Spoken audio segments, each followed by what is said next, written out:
નમસ્કાર, the economic times ગુજરાતીના સહયોગથી પ્રસ્તુત યુએસવી સિરીઝ વેબિનારમાં તમારું સ્વાગત છે. આજે bit diabetes with lifestyle modifications વિષય પર ખાસ ચર્ચા કરવામાં આવશે. આ વેબિનારમાં ડાયાબિટીસને લગતા વિષયો, આ રોગ વિશેની સંપૂર્ણ માહિતી, કેટલાક મિથકો, હકીકત અને લાઇફસ્ટાઇલ ફેક્ટર્સ જે આ બીમારી સાથે સંકળાયેલા છે તેના વિશે ચર્ચા કરીશું. હું છું તમારી host Sheetal.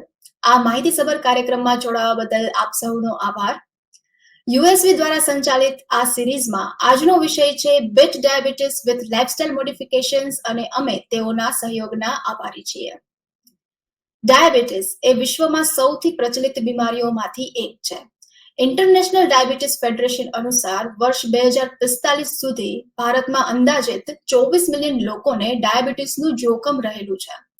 Unhealthy lifestyle, junk ફૂડનું સેવન, હોર્મોનલ અસંતુલન અને વારસાગત પરિબળોના કારણે ડાયાબિટીસ થવાનું જોખમ વધી રહ્યું છે. ડાયાબિટીસના કેટલાક ચોક્કસ લક્ષણો જેમ કે વારંવાર તરસ લાગવી, સતત થાક, વારંવાર યુરિન માટે જવું, અચાનક વજનમાં વધારો કે ઘટાડો વગેરે છે. આ તો થઈ ડાયાબિટીસની વાત, પણ શું તમે પ્રી ડાયાબિટીસ વિશે સાંભળ્યું છે? આપણા દેશમાં અને વિશ્વમાં આજે ઘણા લોકો પ્રી ડાયાબિટીસનો શિકાર બની રહ્યા છે. આ સમસ્યા શું છે? પ્રી ડાયાબિટીસના લક્ષણો શું છે?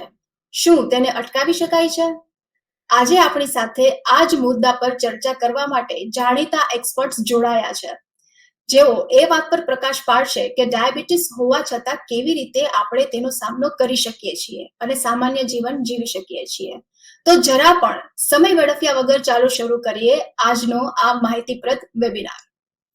આપણી સાથે જોડાયા છે Swaminarayan diabetes and heart care centre ભુજથી consultant diabetologist doctor Ninad Gor, managing director of AHC diabetes centre and consultant diabetologist doctor Rutul Gokalani, and Akshar diabetes centre વડોદરાથી consultant diabetologist doctor Sushil Patel. Doctors, આજના આ વેબિનારમાં તમારું સ્વાગત છે. Thank you so much. વર્ષ 2021ના રિસર્ચ અનુસાર 101 મિલિયન લોકો ડાયાબિટીક છે અને 136 મિલિયનને પ્રી ડાયાબિટીસ છે, જ્યારે 254 મિલિયન લોકો સામાન્ય સ્થૂળતાથી પીડિત હતા. ડોક્ટર નિનાદ, આ પ્રશ્ન તમારા માટે છે. લાઇફસ્ટાઇલમાં કયા પ્રમુખ બદલાવ છે જે ડાયાબિટીસ મેનેજમેન્ટમાં મહત્વની ભૂમિકા ભજવે છે? જી શીતલ, સર્વપ્રથમ તો ઈટી ટાઈમ્સનો આભાર કે તમે આ એક ખૂબ જ મોટી ઝુંબેશ ઉપાડી છે. જેમ હાલ તમે વાત કરી કે દેશની અંદર 14 કરોડ જેટલા પ્રી ડાયાબિટીક છે અને ડાયાબિટીસ થવાનું સૌથી મુખ્ય કારણ હાલ લાઇફસ્ટાઇલના કારણે થઈ રહ્યું છે.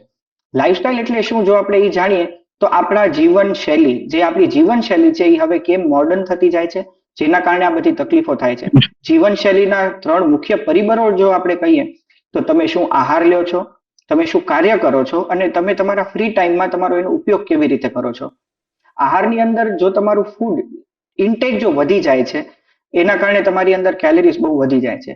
તમારી જીવનશૈલીની અંદર તમે કાર્ય શું કરો છો, જેમ કે ઘણા લોકો મજદૂર હોય છે એમને ખૂબ જ વધારે કેલરીઝ લેવી પડે છે, પણ એ કેલરીઝ વાપરી લે છે. જેમ કે અગર ખેડૂત હોય છે તો ખેડૂત પણ પોતાની આ એનર્જીને વાપરી શકે છે. પણ જેમ કે અમારી જેમ ડોક્ટર હોય છે એમને બેઠાડું જીવન હોય છે. તમારી જેમ ઘણા બધા રિપોર્ટર્સ હોય એ બારે ફિલ્ડમાં હોય છે તો એ કામ કરી શકે છે, પણ જો ઓફિસ વર્ક હોય છે તો બેઠાડું જીવન હોય છે, તો આ એનર્જી વપરાતી નથી.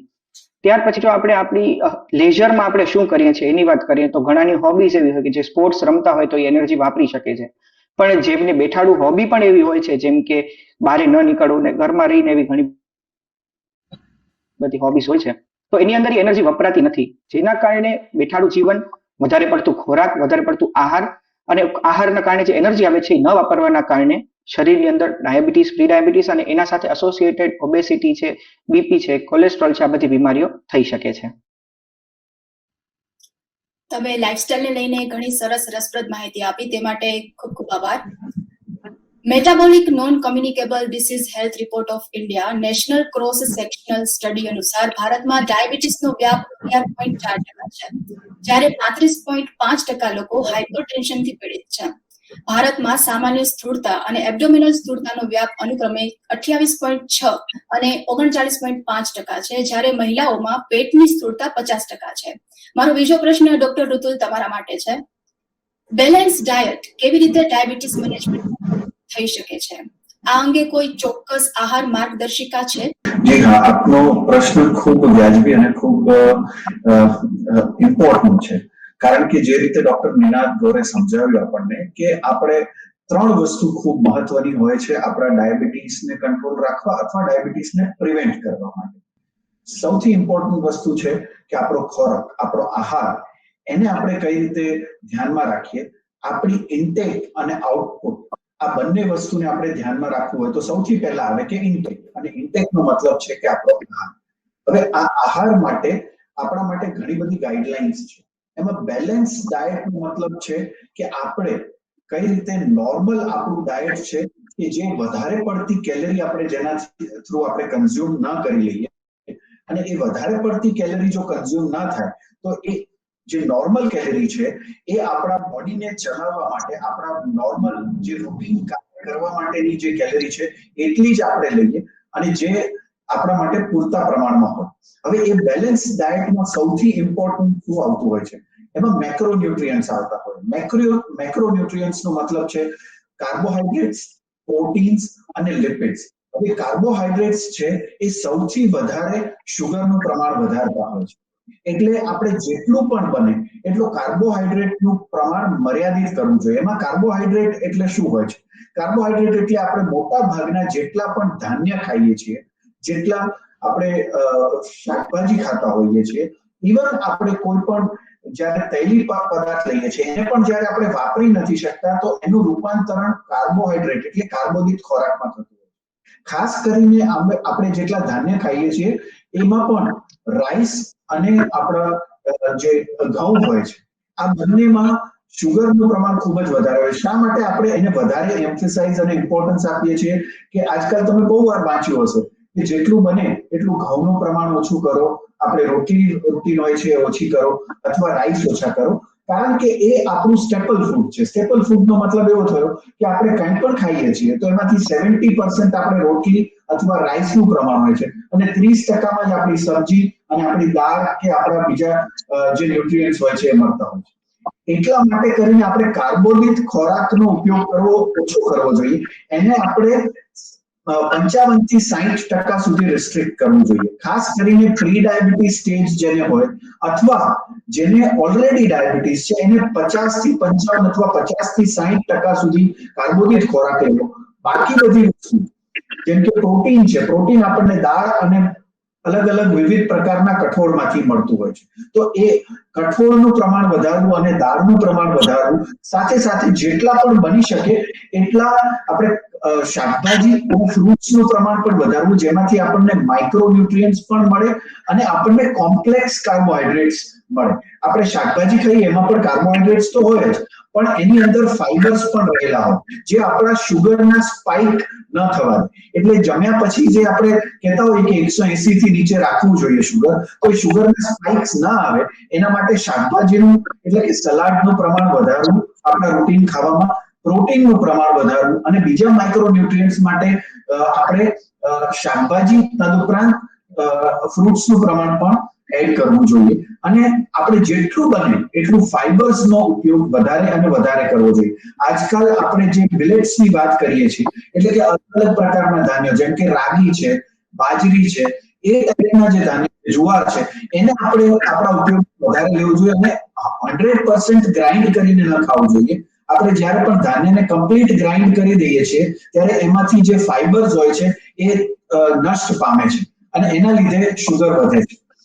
એટલે શુગરના સ્પાઇક ઘટાડવા માટે મેદાનો અને ફાઇન ગ્રેઇન અને લોટનો ઉપયોગ ઓછો કરી અને કોર્સ ગ્રાઇન્ડનો ઉપયોગ ધાન્યનો ઉપયોગ કરવો જોઈએ.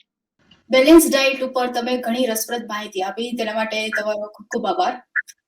હવે ઝડપી શહેરીકરણના કારણે ભારતમાં ડાયાબિટીસથી પીડિત યુવાનો અથવા સંભવિત રીતે ડાયાબિટીસનું જોખમ ધરાવતા યુવાનોની સંખ્યા ચિંતાજનક છે. ભારતમાં બેઠાડું જીવન, તણાવ, નિષ્ક્રિયતા વગેરે ડાયાબિટીસ અને કોમોર્બિડિટીઝ તરફ દોરી જાય છે. તો ડોક્ટર સુશીલ, મારો પ્રશ્ન તમારા માટે છે. બ્લડ શુગરને નિયંત્રિત રાખવા માટે ફિઝિકલ એક્ટિવિટીઝનો શું રોલ છે? આના પર વધુ પ્રકાશ પાડશો? જેમ આપણે આગળ વાત કરી કે જીવનશૈલીનો એક મુખ્ય ભાગ છે ખોરાક, તો બીજો જ એટલો અગત્યનો ભાગ છે કસરત અથવા તો ફિઝિકલ એક્ટિવિટી. આપણે પહેલાના જમાનામાં જોઈએ ને તો તે વખતે ફિઝિકલ એક્ટિવિટી ખૂબ હતી. જેમ ભાઈઓ હોય તો ખેતરમાં જાય, ચાલતા પાછા આવે, ત્યાં જઈને મજૂરી કરતા. બહેનો હોય તો એ પણ ઘરનું કામ કરતા હતા અને ત્યાં પણ ખેતરમાં જવાનું હોય, કુએ પાણી ભરવા જવાનું હોય કે તળાવે કપડાં ધોવા જવાનું હોય. આ બધામાં ફિઝિકલ એક્ટિવિટી ખૂબ મળતી હતી. જ્યારે અત્યારે આપણે લગભગ બધા બેઠાડું જીવન જીવીએ છીએ. તો આવા સંજોગોમાં બેઠાડું જીવનના લીધે એક તો મેદસ્વીતા વધે છે, જાડાપણું વધે છે, અને બીજું બેઠાડું જીવનના લીધે ઇન્સ્યુલિન રેઝિસ્ટન્સ વધે છે. તો આપણે જેટલા ફિઝિકલી એક્ટિવ રહી શકીએ, કસરત કરી શકીએ, તો આપણા જીવનમાં મેદસ્વીતા ના આવે અને ઇન્સ્યુલિન રેઝિસ્ટન્સ ઓછું કરી શકીએ. તો ઇન્સ્યુલિન રેઝિસ્ટન્સ જે કહેવાય એ ટાઈપ 2 ડાયાબિટીસનું મૂળ કહેવાય, ટાઈપ 2 ડાયાબિટીસ થવાનું મુખ્ય કારણ કહેવાય. તો ઇન્સ્યુલિન રેઝિસ્ટન્સ ઓછું કરવા માટે પણ કસરત આપણે નિયમિતપણે કરવી જોઈએ. ઘણી વખત આપણે એવું માનતા હોઈએ છીએ કે મારે આજે હું જે પણ કામ કરું છું એમાં થોડી ઘણી હલનચલન થતી હોય. બહેનો કહેતા હોય છે કે હું ઘરે કામ કરું છું એમાં હલનચલન મારે ઘણી થાય છે. પણ આજના જમાનામાં વાત કરીએ તો એટલી હલનચલન આપણા માટે ઇનફ નથી હોતી. એટલે આપણે આપણો દિવસનો 1 કલાક મિનિમમ જો એક ફિઝિકલ એક્ટિવિટી માટે કાઢી શકીએ તો આપણે ડાયાબિટીસ થી બચી શકાય. જેમને પ્રી ડાયાબિટીસ છે એ લોકો ફરીથી નોર્મલ થઈ શકે. જેમને ડાયાબિટીસ આવ્યો છે એવા લોકો પણ ડાયાબિટીસ રિમિશન વાળા ભાગમાં ફરીથી જઈ શકે. તો ડાયાબિટીસથી બચવા માટે અથવા તો ડાયાબિટીસ આવ્યો હોય એને સારી રીતે કંટ્રોલ કરવા માટે આજે ફિઝિકલ એક્ટિવિટી ખૂબ વધારે મહત્વની છે. ડોક્ટર સુશીલ, તમે ફિઝિકલ એક્ટિવિટીઝ અને બ્લડ શુગરને કઈ રીતે નિયંત્રણ રાખવું તેના ઉપર ખૂબ જ સરસ માહિતી આપી. મારો આગળનો પ્રશ્ન ડોક્ટર નિનાદ તમારા માટે છે. ડાયાબિટીસના સંદર્ભમાં તંદુરસ્ત આહારની આદતો અપનાવવા અને તેને ટકાવી રાખવામાં દર્દી કયા ચોક્કસ પ્રકારના પડકારોનો સામનો કરે છે? તો જેમ આપણે ઋતુલ સર અને સુશીલ સરે વાત કરી હતી કે લોકો અત્યારે કન્સિસ્ટન્ટ નથી રહેતા. જેવું ડાયાબિટીસ થાય છે ત્યારે એમ જ થાય છે કે હું આજે એક દિવસમાં મારું શુગર કંટ્રોલ કરી લઈશ. એક અઠવાડિયા સુધી એકદમ બરોબર રહે છે, કન્સિસ્ટન્ટ રહે છે કે ચાલો આજે હું દોડવા જઈશ, આજે હું મારું શુગર ઇન્ટેક ઓછું કરી દઈશ, શુગર ફ્રી ચાય પીવા લાગીશ, શુગર ફ્રી વસ્તુઓ બીજી બધી ખાવા લાગીશ, ઘરની અંદર શુગર આવવાનું બંધ થઈ જશે. પણ જેમ જેમ સમય જતું જાય છે તેમ તેમ ક્રેવિંગ્સ આવવાનું ચાલુ થઈ જાય છે કે ચાલો આજે હું કેક ખાઈ લઉં. ઘણીવાર સોશિયલ ફેક્ટર્સ પણ અફેક્ટ કરે છે કે આજે કોઈકનું લગ્ન આવી જાય છે કે કોઈકનું બર્થડે આવી જાય છે, અથવા પછી કોઈ પણ એવો વ્યક્તિ હોય છે કે જે વધારે પડતા સોશિયલ થઈ જાય છે, અથવા ઘણીવાર થાકી પણ જાય છે કે આવું મારે કેટલા ટાઈમ સુધી રહેવું. પણ જો તમને ડાયાબિટીસ થાય છે અને જો તમે પૂરતું તમારું આહારનું, પૂરતી તમે કસરત કરો છો, જેમ સુશીલ સરે કીધું કે 45 મિનિટ્સ ટુ 1 hour કરવાનું છે, જેમ ઋતુલ સરે કીધું કે તમે તમારા ડાયટની અંદર વધારે ફેરફાર નથી કરવાના, ફક્ત નાના નાના મોડ્યુલેશન્સ કરવાના છે. જો તમે કરી લો છો તો એક ડાયાબિટીક પર્સન નોન ડાયાબિટીક થી પણ વધારે સારું અને વધારે લાંબુ જીવી શકે છે. પણ જે એક જ વસ્તુ ખૂટે છે ઘણીવાર એ છે કન્સિસ્ટન્સી. ખરેખર તમે જે જવાબ આપ્યો એ ઘણો મોટિવેશનલ હતો. આજના લોકોને મોટિવેશન મેળવવામાં અને કન્સિસ્ટન્સી રાખવામાં ખરેખર ઘણી બધી તકલીફ પડે છે, પરંતુ તમારા જવાબથી એ લોકોને ઘણી બધી મદદ મળશે. ડાયાબિટીસનો ભાર શહેરી ભારતમાં વધુ પડી રહ્યો છે, પરંતુ રિસર્ચ અનુસાર ગ્રામીણ ભારત, ખાસ કરીને ઝડપી શહેરીકરણ વાળા વિસ્તારોમાં ઉપભોક્તાવાદ અને જીવનશૈલીમાં પરિવર્તનને કારણે ભવિષ્યમાં ડાયાબિટીસના કેસમાં ઉછાળ જોવા મળશે. તો ડોક્ટર ઋતુલ, શું એવી કોઈ સાંસ્કૃતિક અથવા ક્ષેત્રીય વિચારસરણી છે જેને ડાયાબિટીસ નિયંત્રણ કરવા માટે લાઇફસ્ટાઇલ મોડિફિકેશન્સમાં સામેલ કરવી જોઈએ? ડેફિનેટલી મને એવું લાગે છે કે તમારો આ પ્રશ્ન આપણી સંસ્કૃતિ, ભારતીય સંસ્કૃતિ તરફનો જ છે. એમાં યોગની વાત તમે શાયદ કરવા માંગો છો, અને હું એવું માનું છું કે ડેફિનેટલી યોગ છે એ એક સ્ટ્રેચિંગ એક્સરસાઇઝ છે. જે રીતે સુશીલભાઈએ કસરતનું મહત્વ સમજાવ્યું, એ તો ખરેખરમાં આપણા ગુજરાતમાં ડાયાબિટોલોજિસ્ટમાં એક એમ્બેસેડર છે એક્સરસાઇઝ, કસરત માટે.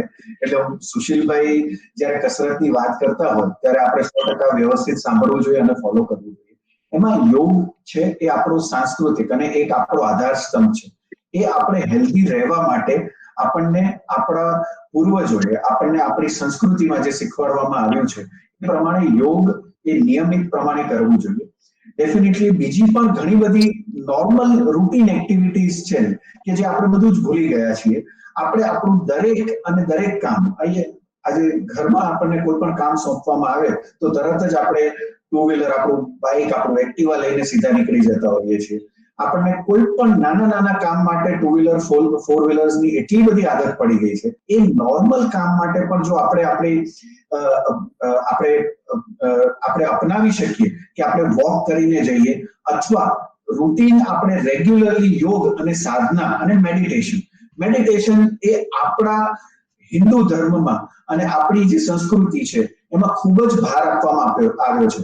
ધ્યાન ધરવાથી સ્ટ્રેસનું પ્રમાણ ઓછું થાય અને સ્ટ્રેસ જો ઓછો થાય તો ડેફિનેટલી ડાયાબિટીસને કંટ્રોલ કરવામાં, એને નિયંત્રિત કરવામાં અથવા પ્રી ડાયાબિટીસ જેવા સ્ટેજમાંથી એને પાછા જવામાં ખૂબ જ આપણને હેલ્પ મળી શકે છે. આના સિવાય પણ રૂટીન આપણે જોઈએ તો અમુક કન્ટ્રીઝ છે, આજે જેમ કે હું લાસ્ટ યર નેધરલેન્ડ ગયો હતો, તો નેધરલેન્ડ એ એવું કન્ટ્રી છે કે જ્યાં સાયકલનો ઉપયોગ એટલો બધો કરવામાં આવે છે. ત્યાંના પ્રધાનમંત્રી પોતે પાર્લામેન્ટમાં સાયકલ લઈને જાય છે. ત્યાં કોઈ પણ તમે રેલવે સ્ટેશન જોવો છો, ત્યાં કોઈ પણ મેટ્રો સ્ટેશન જોવો છો, તો ત્યાં પાર્કિંગની જગ્યા ગાડી માટે નથી હોતી, પણ ત્યાં સાયકલના પાર્કિંગની જગ્યા હોય છે. તમે મેટ્રોની અંદર તમારી સાયકલ લઈને જઈ શકો છો.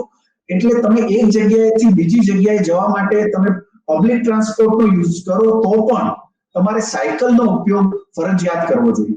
આ જ રીતે આપણા દેશમાં પણ આ સામાન્ય જે પરિસ્થિતિ છે, જે રૂટીનમાં આપણે યુઝ કરવાની જે વાત છે, એમાં આપણે સાયકલ અને વોકનો ઉપયોગ એટલે ચાલવાને રેગ્યુલર બનાવવું જોઈએ.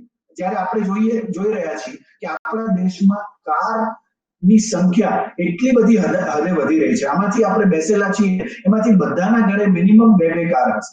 મેં હમણાં જ જોયું સુશીલભાઈના ઘરે પણ એક બીજી હમણાં નવી કાર એમને લીધી છે. એ જ રીતે બધાના ઘરે 3 કાર. હું તો અત્યારે અમદાવાદમાં તો એ જોઉં છું 3 કાર 4 કાર. દરેક નાના જે 16 થી 17 વર્ષના બાળકો છે એ પણ આજકાલ કાર લઈને ફરી રહ્યા છે.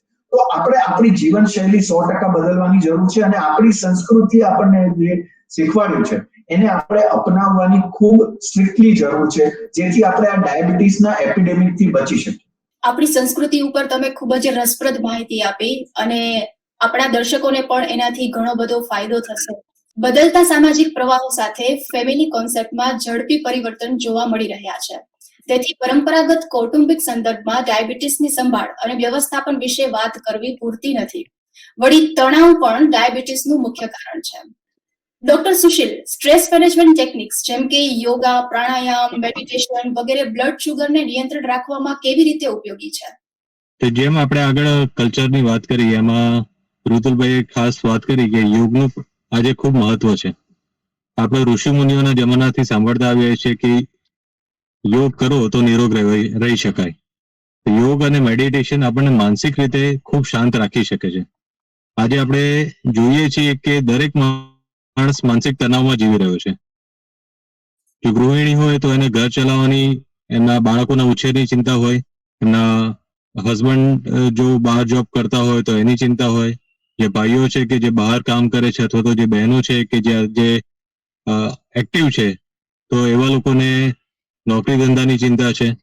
અને આ બધા કારણોસર આજે લાઇફસ્ટાઇલના લગતા રોગો ખૂબ ઝડપથી વધી રહ્યા છે. માનસિક તાણ જે હોય એ ઘણા બધા રોગોનું મૂળ છે. એમાં ફક્ત ડાયાબિટીસ નથી આવતું, પણ diabetes, blood pressure, heart attack, લકવો પડવો અને એના સિવાય ઘણી બધી નાની મોટી બીમારીઓ જેમ કે એસિડિટી થવી, ઊંઘ ના આવવી, ડિપ્રેશન આવવું, આ બધા રોગોનું મૂળ એક માનસિક તણાવ હોઈ શકે છે.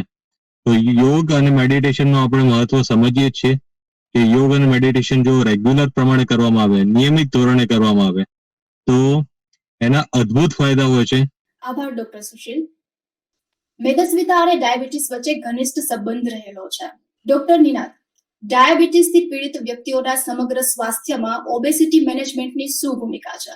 સર્વપ્રથમ આપણે વાત કરીએ કે ઓબેસિટી જે છે એ એક મેટાબોલિક સિન્ડ્રોમના ઓવરવ્યુમાં આવે છે.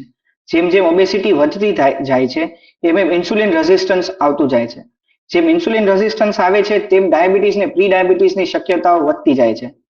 એટલે એવું હર વખતે નથી હોતું કે દરેક ઓબીસ વ્યક્તિ ડાયાબિટીક હશે, પણ દરેક ઓબીસ વ્યક્તિ ડેફિનેટલી પ્રી ડાયાબિટીક તો હશે જ.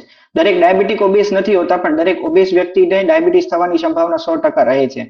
જો તમે એટલીસ્ટ 5% પણ વેટ લોસ કરો છો, એક ઓબીસ વ્યક્તિ જો 5% પણ વેટ લોસ કરે છે તો એમની ડાયાબિટીસની ગોળીઓ પણ ઓછી થઈ શકે છે. અને જો એ એક હેલ્ધી BMI માં આવી જાય છે. જેમ કે 18 થી 25 એમનું BMI થઈ જાય છે તો એ બિલકુલ ડાયાબિટીસમાંથી છુટકારો પણ ઘણીવાર પામી શકવાની શક્યતા હોય છે એમનામાં. ઓબેસિટીની વાત કરીએ તો લોકો એમ જ કે ઓબેસિટી પહેલા આપણે જાણી લઈએ કે શું છે. જો એમનું BMI એટલે કે શરીર વજન ભાગ્યા હાઇટનો સ્ક્વેર જો આપણે કરવા જઈએ અને એની અંદર અલગ અલગ કેટેગરીઝ હોય છે. 18 થી 25 સુધી આપણે એમને નોર્મલ ગણી શકીએ છીએ. 25 થી 30 સુધી ઓવરવેટ કહેવાય અને 30 પછી ઓબીસ કહેવાય છે. હવે જેમ આપણે જોયું કે ICMR ની જે નવી સ્ટડી આવી હતી એની અંદર ઓલમોસ્ટ ઋતુલ સરે વાત કરી એમ 40% જેટલા લોકો ઓબીસ છે. તો એ લોકોને ડાયાબિટીસ થવાની સંભાવના 100% છે. ઓબીસ વ્યક્તિને પોતાનું ખોરાક ફક્ત નથી ઘટાડવાનો, કસરતમાં પણ પૂરતું ધ્યાન એમને આપવાનું છે. ખોરાક એમને કેવી રીતના તો ટોટલ ડેલી જે ઇન્ટેક હોય છે વ્યક્તિનો એ પોતાના હાઇટ -100 ઇન્ટુ 0.9 એટલું એમનું આઈડિયલ વેટ હોવું જોઈએ. જો એનાથી એમનું વધારે હોય છે તો આપણે જેમ પણ કરીને શક્ય હોય એટલું ઈ લેવલમાં લાવવું જોઈએ. જેમ કે એક વ્યક્તિ છે જેનું 164 સેન્ટીમીટર હાઇટ છે તો એના -100 કરી ઇન્ટુ 0.9 કરીએ તો એનું વજન ઓલમોસ્ટ 60 ની આસપાસ હોવું જોઈએ. 57.5 60 ની આસપાસ હોવું જોઈએ.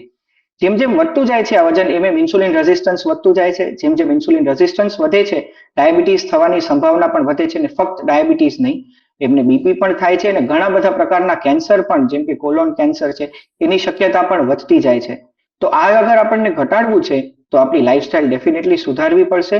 પ્લસ તમારું જેટલું પણ વજન હોય છે એ અનુસાર તમને તમારું ખોરાક કરવું પડે છે.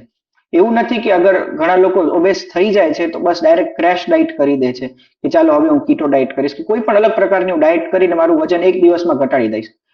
પણ એ એક સ્લો પ્રોસેસ છે. આ ટેસ્ટ મેચ છે, 2020 નથી કે તમે 20 ઓવરની અંદર જીતી જશો.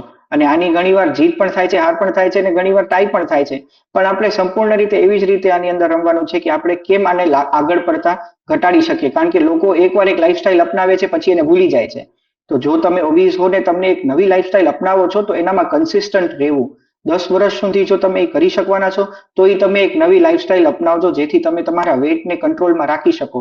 જો તમે એકવાર આ ચાલુ કરશો ને પછી જો છોડી દેવાના છો તો એવી અલગ અલગ લાઈફસ્ટાઈલ ઉપર ન જાઓ જે તમે કન્સિસ્ટન્ટ નથી રહી શકવાના. એના કરતા તમે એક પ્રોફેશનલ ડાયાબિટોલોજીસ્ટને મળો, એક ન્યુટ્રિશનિસ્ટને મળો અને જેનાથી તમારું એક પ્રોપર ન્યુટ્રિશન પ્લાન અને હેલ્થ પ્લાન બની શકે જે આપણને આગળ જતા તમારી લાઈફસ્ટાઈલને મેન્ટેન કરવામાં, જો તમે ડાયાબિટીક છો તો તમારા શુગરને કંટ્રોલ કરવામાં અને જો તમે ડાયાબિટીક નથી તો કેમ આ બધી વસ્તુઓને આપણે પ્રિવેન્ટ કરી શકીએ, ટાળી શકીએ એનામાં મદદરૂપ થઈ શકે. ડોક્ટર નિનાદ, ઓબેસિટી મેનેજમેન્ટ પર તમે ખૂબ જ રસપ્રદ માહિતી આપી તેના માટે થેન્ક યુ. બ્લડ શુગર નિયંત્રણમાં રાખવા અને તેમાં ફેરફાર પર નજર રાખવા માટે રેગ્યુલર મોનિટરિંગ જરૂરી છે.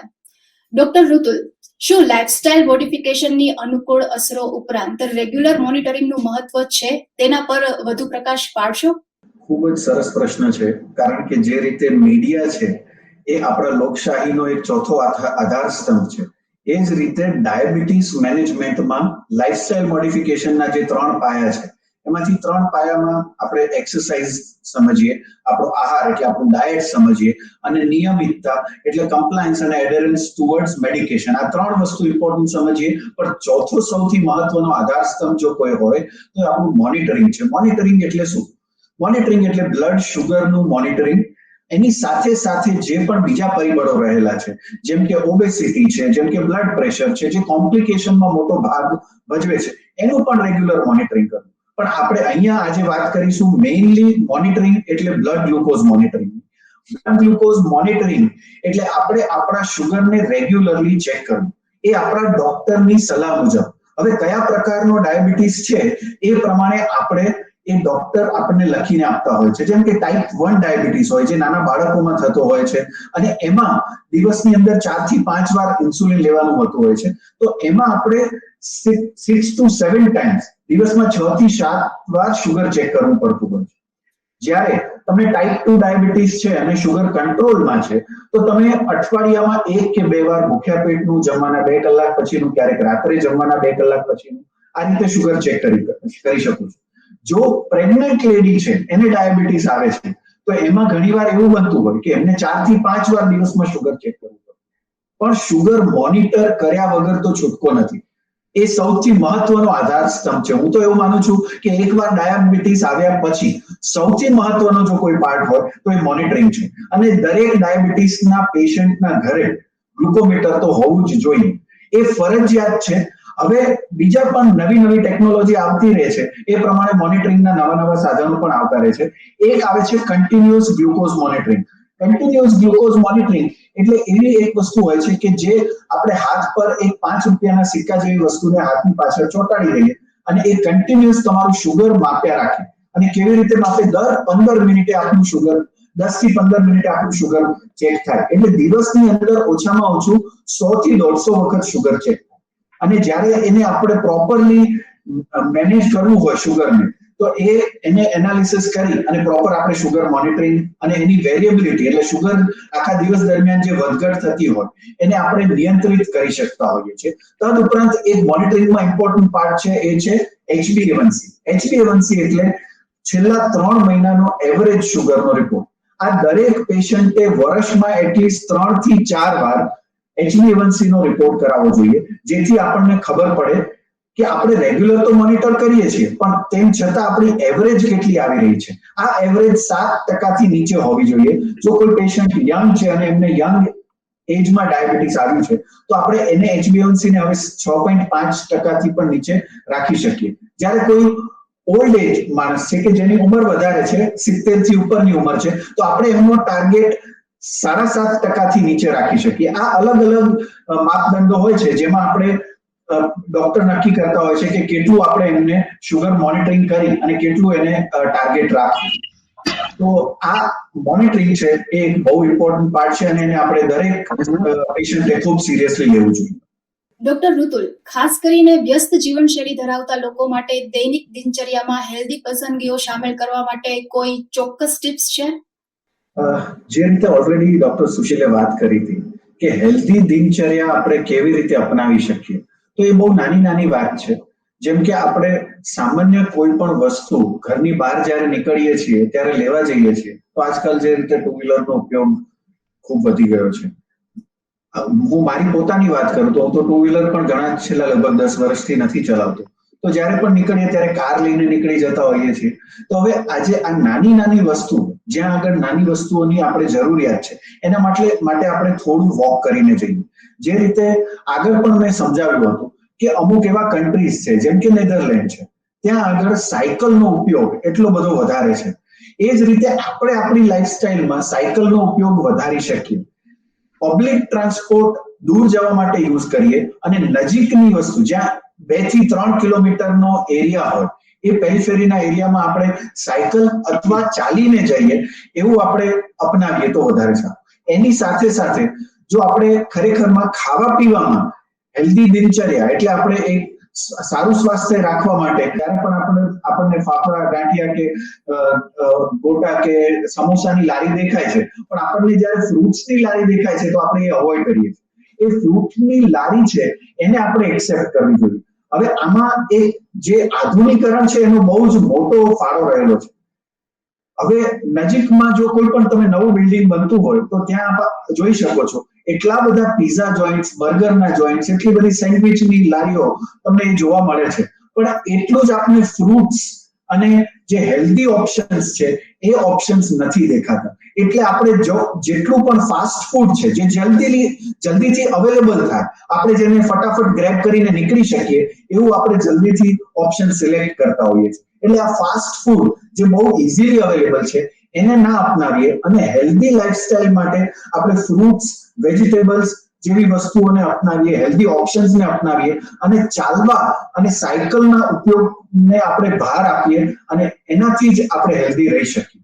ડોક્ટર નિનાદ, ડોક્ટર ઋતુલ અને ડોક્ટર સુશીલ, ડાયાબિટીસને લાઇફસ્ટાઇલ મોડિફિકેશન દ્વારા કેવી રીતે હરાવી શકાય તે અંગે અમને અને અમારા દર્શકોને ખૂબ જ રસપ્રદ અને મહત્વની જાણકારી આપવા બદલ આભાર. આ અંગે તમારા મહત્વના વિચારો તેમજ સૂચનો શેર કરવા બદલ પણ આભાર. આ ખૂબ જ રસપ્રદ સેશન રહ્યું. તમારા સહયોગ બદલ અમે આભાર વ્યક્ત કરીએ છીએ.